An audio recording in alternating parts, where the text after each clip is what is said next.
So let's do I, Daniel Blake, which is the latest by Ken Loach. Won the Palme d'Or, Ken Loach's second Palme d'Or win after Win that Shakes the Barley in 2006.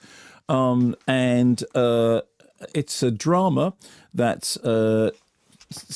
centres around a 59-year-old joiner carpenter who's had a heart attack, and he's been off work. And the film starts with him answering an absurd questionnaire about, can you walk 50 paces? Can you lift your arm as if to put something into your top pocket? Can you raise your hand as if to put a hat on your head?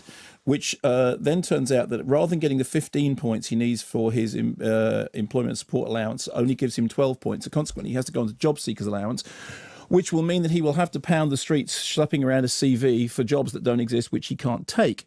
He's played by Dave Johns. Whilst he is in the job centre, having spent ages and ages on the phone and completely unable to get to grips with the online world, which everybody is told nowadays we're digital by default, to which he replies, yeah, well, I'm pencil by default. He sees a young woman played by Hayley Squires, a single mother of two, who is being given the runaround at the job centre. She has newly arrived in Newcastle, having been homeless for 2 years in a homeless shelter. Her friends and family are in London. She's finally got a flat, but it's in Newcastle, so she's hundreds of miles away from anywhere. She's turned up late for her appointment because she doesn't know the geography of the place, and she is not being treated sympathetically. I was on the bus, it's gone the wrong way. We've run, got off the bus, run, so there wasn't any more late. She just doesn't want to know. She doesn't want to know, and now she's telling me she's going to refer me for a sanction. What I want you to do is listen to me, OK? The lady's told you what's right. There's rules here, rules that we have to stick to, OK? It isn't against you, but you have a duty... Listen, I'm not saying it's against me. me. You have All a I'm duty to be here on time. And I'm explaining to you why I wasn't here on time. Do you know what? I got lost. I understand, right? But what I gather now is the decision maker.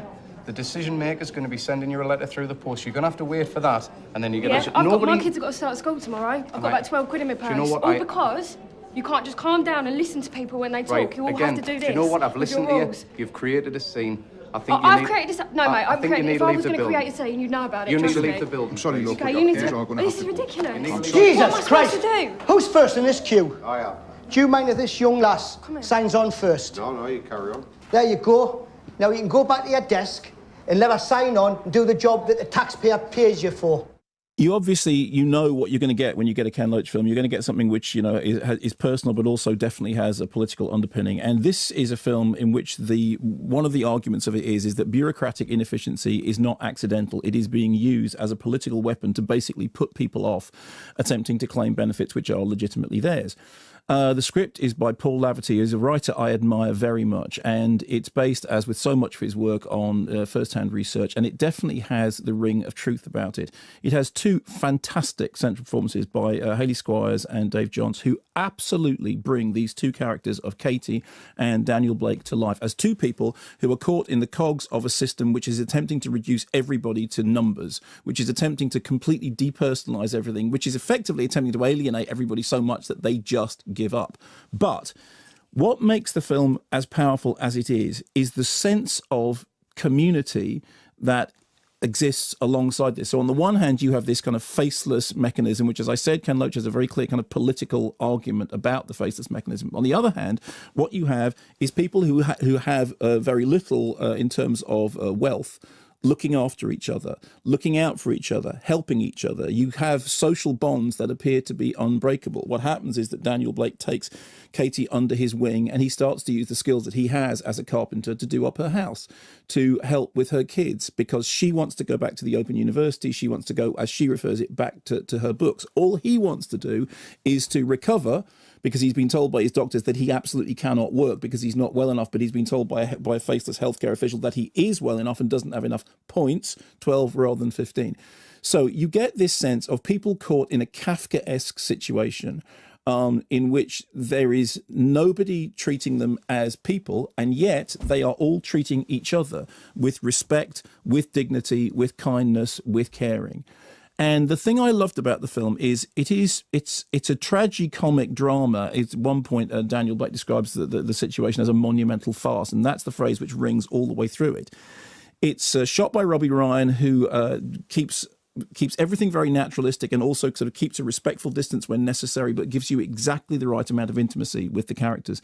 There is a scene in it which has been written about ever since the film first played at Cannes, which is a scene set in a food bank, which is one of the most, and I say this advisedly, one of the most moving things I have ever seen in the cinema. I've seen the film twice now, and both times it has reduced me to just not just floods of tears, because it is tearjerking, but also it is shot with intelligence, with compassion. It is brilliantly orchestrated.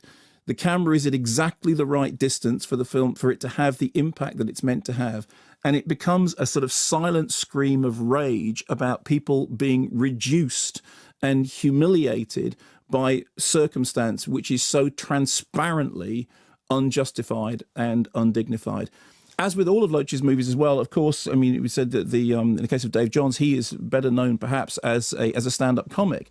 And there's always that comic edge to Loach's work, and there is comedy in it. There are several laughs. It's funny, even in the opening, when we're dealing with this questionnaire, this absurd questionnaire, there are 3 laughs before the picture even starts. I mean, that's halfway towards passing the 6 laugh test before the film has even begun. And particularly when you consider that what the film is doing is dealing with a subject matter which is anything but funny and entertaining. The genius of it is that it manages to celebrate the warmth and compassion of its central characters, which is then counterpointed against the coldness and the lack of humanity against of the system against which they find themselves locking heads.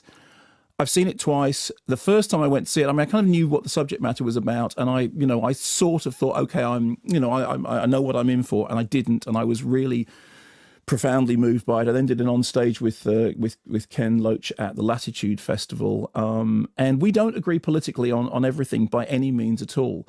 But I found the drama to be so well constructed, so well written, so just as a piece of filmmaking, it's really terrific. But it also has a resonance which goes beyond the cinema.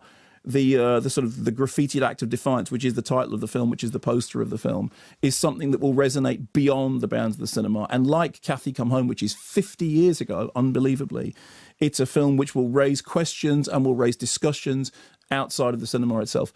I thought it was really powerful and a really fine piece of filmmaking.